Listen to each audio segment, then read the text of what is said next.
Madame, Messieurs, c'est un plaisir pour moi de vous retrouver pour le compte de cette émission Parole aux jeunes, cet espace où nous recevons les jeunes, enfin, de discuter, de débattre sur des sujets qui le concernent. Et aujourd'hui, nous allons parler d'un sujet qui va sûrement vous intéresser. Ça sera tout simplement l'instrumentalisation des jeunes par les politiques. Voilà.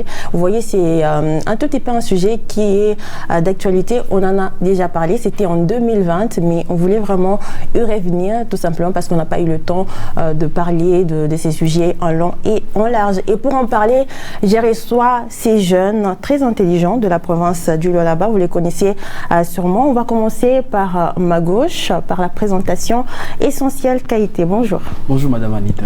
Comment tu vas? Ouais, ça va très bien. C'est pour moi un plaisir d'écouter votre voix en face. Voilà, c'est vrai. Ça fait 5 mois, je crois. Ah oui. Voilà. Alors, Essentiel Qualité, pour ceux qui ne te connaissent pas, qui es-tu exactement? Je m'appelle Essentiel Qualité. Je suis entrepreneur avec beaucoup de goût de la politique. Voilà, beaucoup de goût de la politique. Exact. Mais je sais aussi que tu es ou tu fais partie... Je fais partie d'un grand parti politique du pays. C'est comme ça que c'est de là que j'ai tiré beaucoup de goût de la politique. Voilà. Oui. Mais ne te gêne pas, tu peux nous dire... C'est le PPRD. Je suis du PPRD, je suis PPRDien, mais beaucoup plus dans une structure d'appui au PPRD qui est la génération Kabila. Voilà. C'est une génération consciente. Voilà, un jeune dans un parti politique, voilà, mesdames, messieurs, et on va en parler, de ces sujets, de l'instrumentalisation de la jeunesse par le politique. Et vous, monsieur Jean-Michel, c'est un plaisir pour moi de vous recevoir sur ces plateaux de l'émission. Merci beaucoup, madame Anita. Est-ce que vous pouvez aussi vous présenter pour ceux qui ne vous connaissent pas? Ok, moi c'est Jean-Michel Uhembwe. Je suis président provincial des structures et mouvements apolitiques, c'est-à-dire toutes les associations des jeunes qui sont apolitiques de la société civile.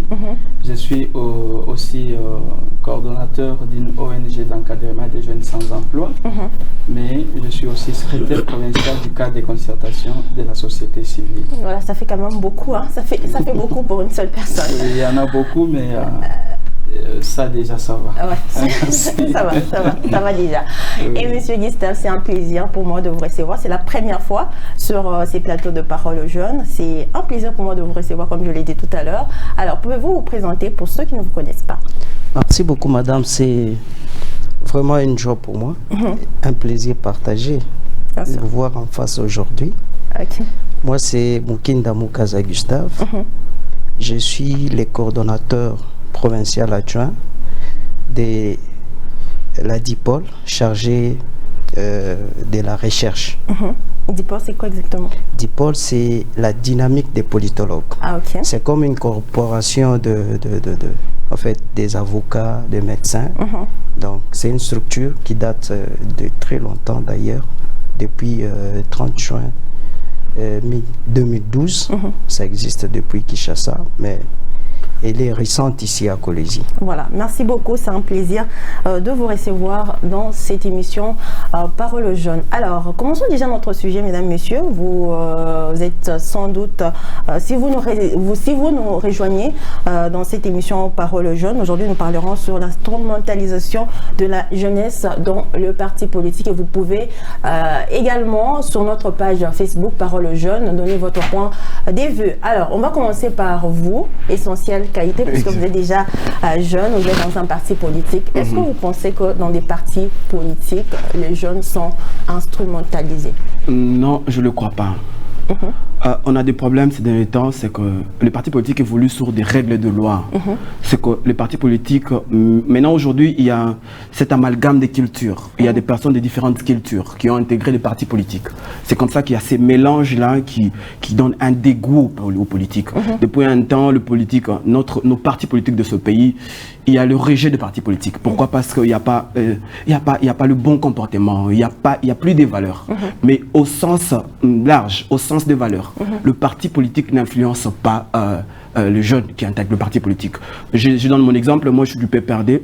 Quand on parle de notre parti ou même de notre structure, la génération Kabila, je suis influencé positivement. C'est comme ça qu'on a un slogan qu'on donne, la génération consciente. C'est quoi la génération consciente?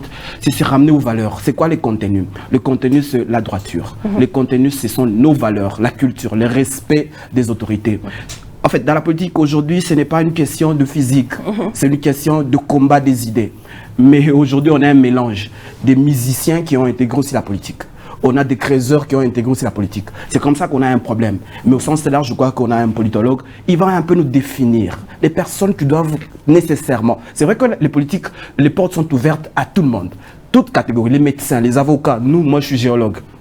Mais si on doit parler du fonctionnement, de l'organisation, telle que la loi 04 de 2004, qu'on a promulgué par le président Kabila, c'est qu'il y a les règles qu'on a données, comment est-ce qu'un parti politique doit évoluer.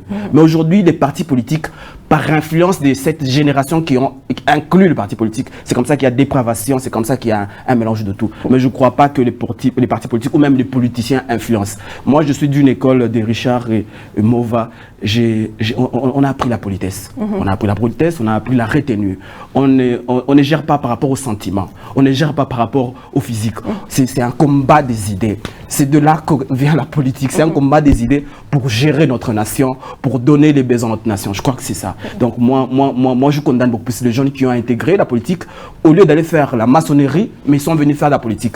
La politique, c'est pour des personnes respectueuses. Vous voyez qu'aujourd'hui, quand il fallait parler de la politique, j'ai mis ma veste. Pourquoi? Parce que c'est respectable. Je suis à côté de M. Michel. Vous voyez, il a une cravate. C'est pour des personnes respectables. Aujourd'hui, on a des musiciens qui ont intégré. Bon, je ne refuse pas. C'est ça le problème qu'on a. Voilà. Alors, M. Essentiel est catégorique qu'il n'y a pas instrumentalisation des jeunes dans la politique. Êtes-vous d'accord avec lui?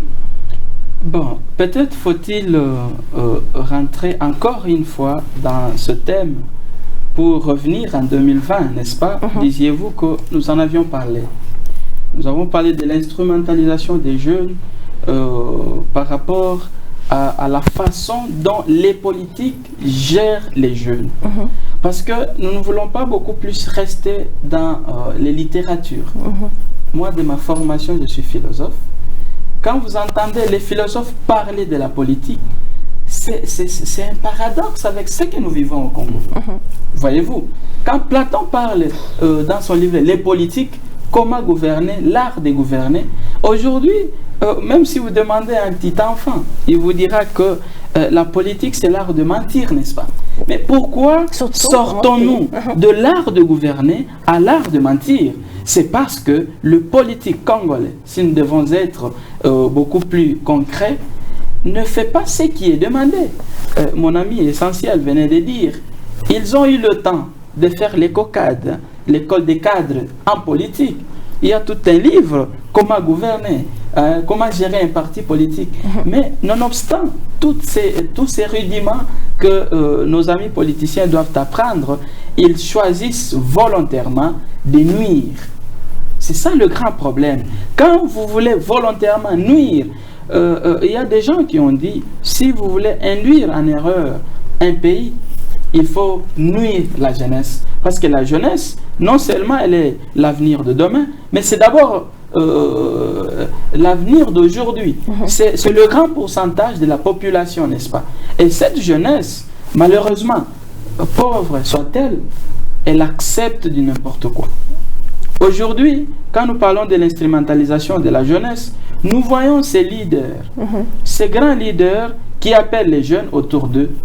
Il n'y a pas longtemps, j'ai passé une émission chez vous, disais-je que quand vous êtes politique, vous choisissez de créer une ASBL, et nous savons déjà à quoi nous attendre parce que nous le voyons. Beaucoup de politiques, ils ont des associations, des fondations, des amis de tels, pour qu'après un temps, ils prennent tous ces jeunes-là en otage parce que, étant de mon association, je suis votre leader, tout ce que je vous dirai, vous suivrez, n'est-ce pas? Et c'est par là que l'instrumentalisation commence. Parce que vous avez des moyens. Le jeune n'est rien. Mon ami est un entrepreneur comme moi. Nous les entrepreneurs, nous les jeunes entrepreneurs, nous cherchons, n'est-ce pas, comment développer. Et vous ne pouvez pas développer seulement avec les idées. Soyez-en sûrs. Vous devez développer avec les idées. En sociologie, Max Weber dit l'infrastructure et la superstructure. L'infrastructure, ce sont vos idées. Mais la superstructure, c'est l'argent qui va faire asseoir vos idées pour les exécuter. Malheureusement, c'est ce que les jeunes n'ont pas. Et parce qu'ils n'ont pas cette superstructure, ils sont devenus de marchepieds des politiques. Et à ce moment-là, permettez-moi que j'introduise ces raisonnements syllogistiques pour dire que si les débits ne sont pas bons, alors à ce moment-là, nous devons arriver à une conclusion selon laquelle les jeunes sont instrumentalisés parce que les politiques, les leaders, ils cherchent comment contourner. Ils sont politiques, mais ils commencent d'abord par les icebergs. Combien de jeunes ne voyons-nous pas chez nous à la société civile avec leur statut jeunes de la société civile? Mais dès qu'il y a une manifestation politique, vous voyez la plupart de ces jeunes-là encore inonder le monde politique. Qu'est-ce que nous allons dire? Moi, j'ai choisi d'être activiste des droits de l'homme. Je suis de la société civile depuis un certain temps, beaucoup de temps d'ailleurs, mais je me dis, vous ne pouvez jamais, alors au grand jamais, me voir dans un parti politique, dans une manifestation d'un politicien, à moins que je change de casquette. Oui, mais tant que je suis à la société civile et de la société civile, je n'irai pas parce que j'ai choisi pour moi la meilleure part. Voilà. Merci Monsieur Jean-Michel. Monsieur Gustave, vous avez sans doute écouté le point de vue de Monsieur Essentiel, le point de vue de Monsieur Jean-Michel. Monsieur Essentiel pense et a dit d'ailleurs qu'il n'y a pas d'instrumentalisation dans des partis politiques, tandis que Monsieur Jean-Michel pense le contraire. C'est quoi votre point de vue à vous? Merci beaucoup. Moi, je pense que je peux d'emblée enchérir le pensée qui est venu d'agencer Monsieur Jean-Michel. Pourquoi? Parce que je peux illustrer cela avec un exemple. C'est une émission pédagogique. Exactement, c'est une émission pédagogique. Nous sommes en face de nous, il y a une table. Si elle se casse, il faudrait bien l'acheminer chez un menuisier. Et quand une voiture tombe en panne, il faudrait appeler un mécanicien. Et quand le système politique ne marche pas, il faut appeler, pas les politiciens, il faut appeler les politologues. Parce que c'est ceux-là qui ont fait la carrière politique. Vous comprenez? Pourquoi? Parce qu'aujourd'hui, sur la scène politique, il y a l'afflux des différentes disciplines. Il a bien dit, Monsieur Essentiel, qu'il y a des médecins, qu'il y a des juristes, qu'il y a des géologues, comme il est géologue, il se retrouve en politique. Faisons un petit constat. La plupart de nos cabinets ministériels remplis de juristes. Vous voyez? Et pourtant, si ils voudraient bien que les choses marchent mieux, il fallait qu'il y ait les politologues. Aujourd'hui, les politologues sont foulés aux pieds. Pourquoi? Les ministres, certains ministres, font venir les juristes parce qu'ils savent qu'ils sont attachés aux lois. Au cas où il y aurait un forfait, les juristes peuvent intervenir pour qu'ils ne soient pas coffrés. C'est par peur que les juristes sont dans des cabinets. Qu'est-ce que je cherche à dire? C'est-à-dire, aujourd'hui, si les choses ne marchent pas, parce qu'on n'a pas voulu accepter dans notre pays la place du politologue, que nous sommes d'ailleurs. Et par rapport à la question de l'instrument... Je suis en train de venir, madame. Exactement. Comme on n'a pas accepté, et aujourd'hui, tout le monde est censé de faire la politique. Là, c'est l'amalgame. La foule n'a pas une conscience. Vous voyez? La foule n'a pas une conscience. Il y a celui qui a fait le bois et forêts, il vient faire la politique. Même celui-là qui n'est même pas passé par le banc de l'école, il vient faire la politique. Alors, et surtout que nous savons, le problème réel, c'est quoi? C'est l'extrême pauvreté de notre pays. Quand quelqu'un cherche quelque chose à mettre sous la dent, donc il peut accepter à faire du n'importe quoi. C'est comme ça qu'aujourd'hui, les jeunes sont sollicités par le politique. La jeunesse est comme une cible potentielle aux politiques. La jeunesse ne joue pas réellement son rôle qu'elle devrait jouer dans la société. De politique. Oui. Donc, qu'est-ce qu'il faudrait que l'on fasse? C'est-à-dire, nous devons stimuler ou réveiller la conscience de la jeunesse qui somnole déjà. Voilà. Merci beaucoup, Monsieur Gustave. Je vais revenir à vous. Monsieur Scientiel, vous avez sans doute écouté les différents points de vue de vos co-débatteurs. Exact. Et ils ont dit tout simplement que voilà, les jeunes sont instrumentalisés dans des partis politiques. Est-ce que vous ne pensez pas à un certain moment qu'ils ont raison? Tout simplement parce que quand il s'agit de manifester, ce sont des jeunes qu'on envoie dans la rue. Mais voilà, quand il s'agit de donner des postes, ce sont des vieux, ceux qui dirigent des partis politiques, qui ont ces postes-là. N'est-ce pas ça, l'instrumentalisation? Justement, je voudrais revenir à ça. Il faudra qu'on fasse la différence entre le parti politique et des hommes politiques. Je crois que les politologues peuvent bien définir cela. Moi, j'ai un exemple en Afrique, c'est Macky Sall, le président du Sénégal, c'est un géologue. Il a beaucoup appris. Il est géologue, il reste géologue, mais il a des notions de la politique et il gère son pays. Et vous avez le résultat du Sénégal. Quand on parle de l'instrumentalisation de jeunes dans les partis politiques, moi je crois que c'est eux-mêmes les jeunes. Moi je suis entrepreneur. J'ai des heures, j'ai mon contenu de valeur. Quand quelqu'un vient me proposer d'aller marcher pour des idées vagues, pour des idées qui ne construisent pas, pour me demander peut-être des saluts à la réputation de M. Michel. Mais moi, j'ai des valeurs. Moi, je me bats, c'est pour les idées. Moi, je me bats, c'est pour la reconstruction, par exemple, du pays. C'est ça même, la bataille. Mais je ne peux pas le faire. Je voudrais pas qu'on accuse trop souvent la pauvreté. La question, c'est vrai que notre pays est parmi les pays pauvres, c'est vrai. Mais il y a toujours quelque chose à faire. Il y a toujours quelque chose à faire que la politique. Il y a l'agriculture. Il y a la menuiserie, on peut le faire. Donc, la question, c'est les jeunes aussi qui acceptent. C'est les jeunes eux-mêmes. C'est les jeunes. C'est-à-dire que si moi, aujourd'hui, Madame Anita, vous me voyez sous la rue, sachez que j'ai accepté. Le problème, c'est qu'on est aussi trop ignorant. La jeunesse est trop ignorant. On ne sait pas apprendre. Il y a des valeurs qu'on doit apprendre. J'ai beaucoup aimé, M. Michel, il a parlé de la philosophie. La politique, c'est un peu un dérivé, de la philosophie. Ce sont des personnes honnêtes qui se réunissaient pour débattre comment est-ce qu'on va changer l'économie, comment est-ce qu'on va faire diriger les peuples. C'était ça. Mais aujourd'hui, nous avons ces jeunes-là parce qu'ils sont oisifs. Moi, je les appelle les paresseux, qui se retrouvent dans les partis politiques, peut-être pour les avantages. On ne peut pas servir 2 maîtres à la fois. On doit servir le peuple, soit l'argent.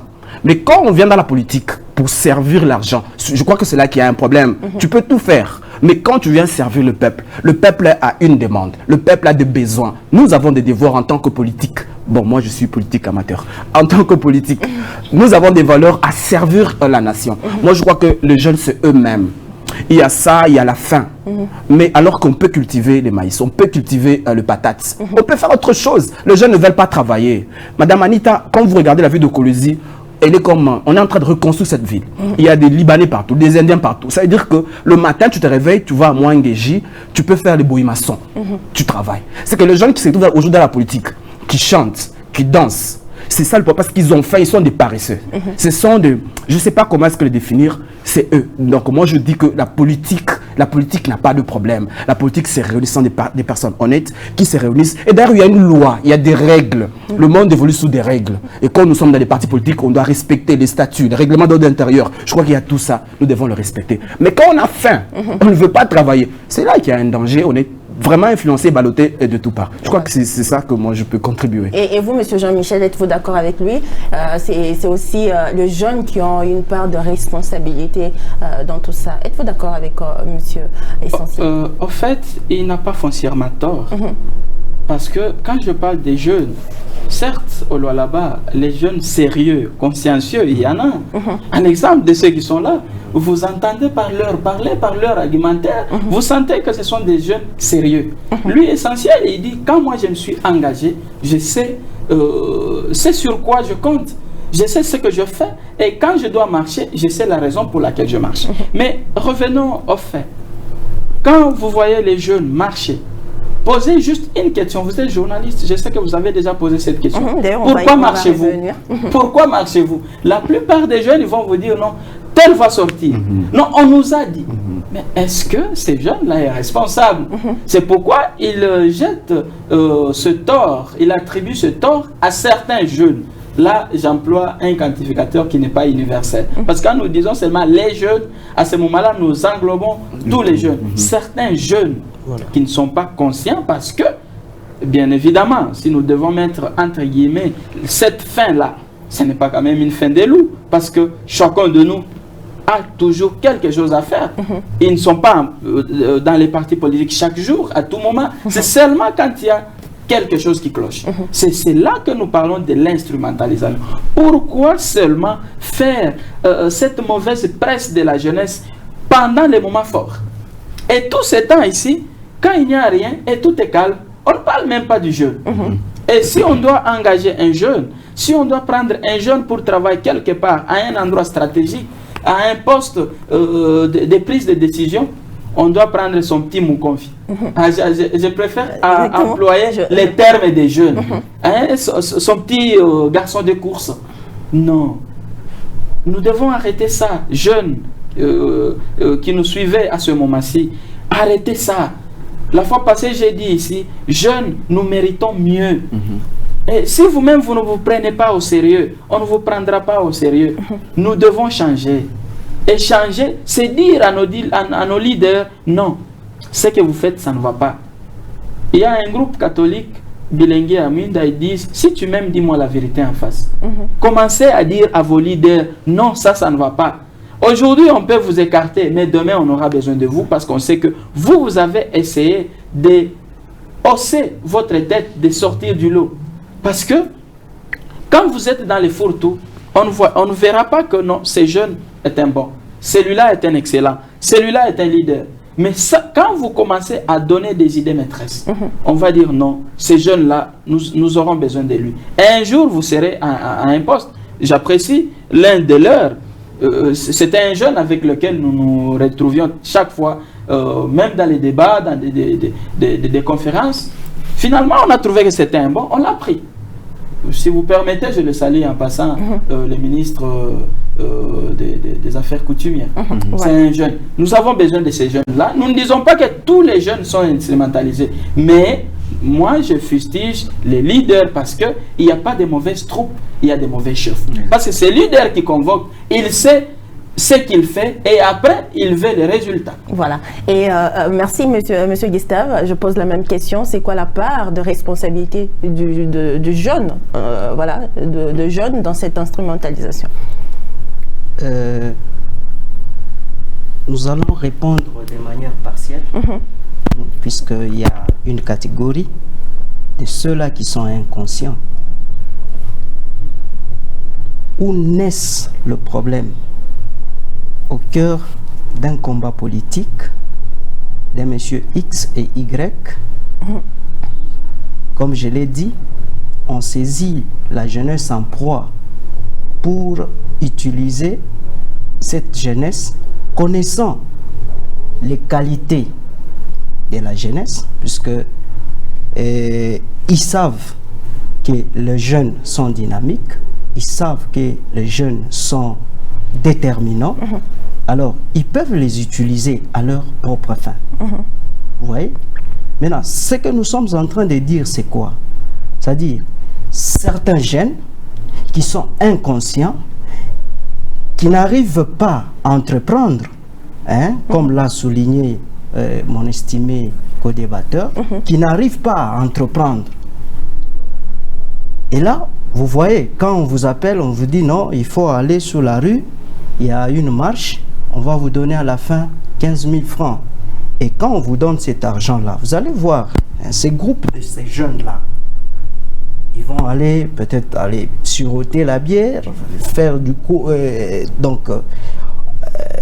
prendre la bière, voulais-je dire. Et la finalité, c'est quoi? Peut-être casser des histoires jusqu'à tel point que nous allons nous retrouver dans des vices de développement.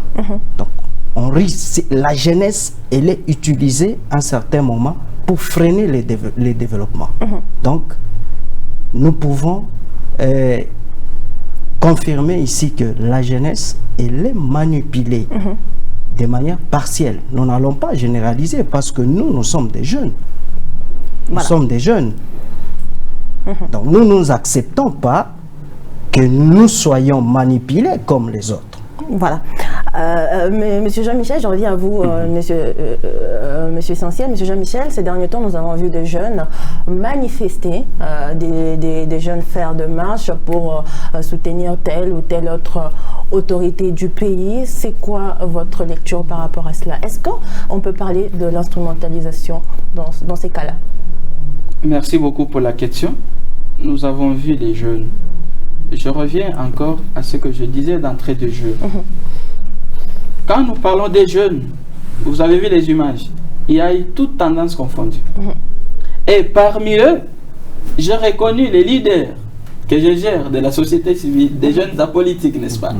Alors, quand ils marchent, la première lecture, c'est que, est-ce qu'ils ont le droit de marcher? Ça, c'est un. Parce que la marche est garantie par la Constitution. Illégal. Ils en ont droit. Mais maintenant, les raisons pour lesquelles ils ont marché, est-ce que les raisons sont fondées? Ça, c'est de deux. De trois, est-ce que dans ces raisons, il y a ce que nous appelons les philosophes, les non-dires du dire?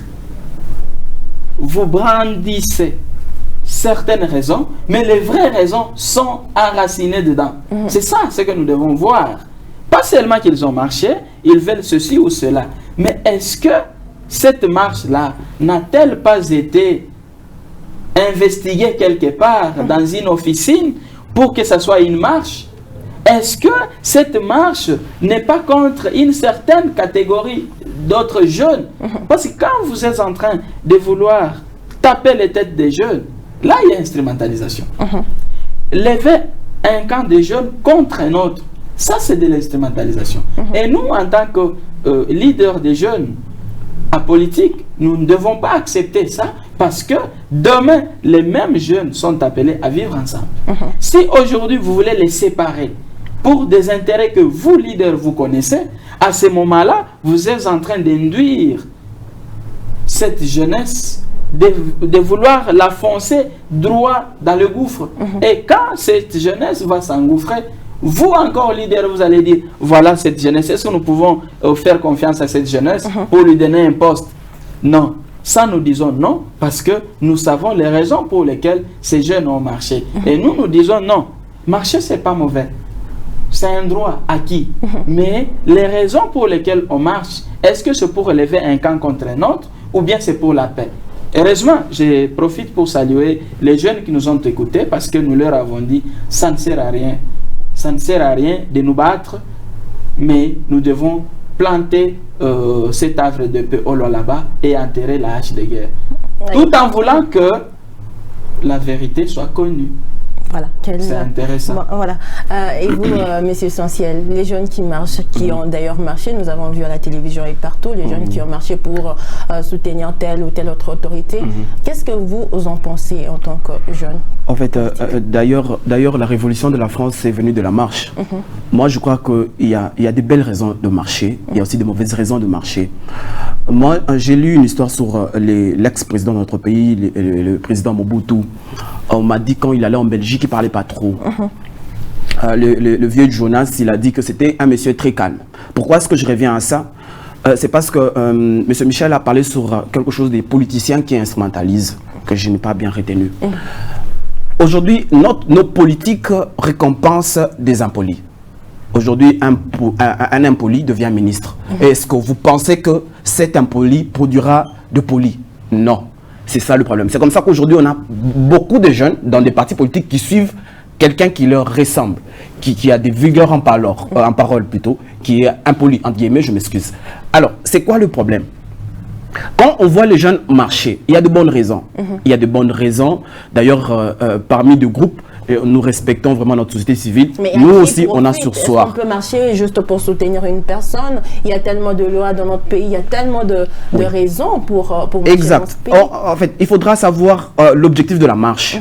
Nous ne marchons pas pour soutenir une personne. parce que nous savons que les personnes sont passagères en politique. Nous marchons pour soutenir une constitution, un fonctionnement. C'est pour ça qu'on marche. Mais si nous marchons pour des personnes, demain ou le lendemain, cette personne va mourir. Donc, la raison pour laquelle nous, au PPRD, nous marchons, et c'est très rare au PPRD. Pourquoi? Parce qu'on a une école qui nous forme à avoir un contenu sur les règlements de ce pays. Vous savez, il y a cet assemblage des personnes dans les partis politiques, il y a un vide de fond.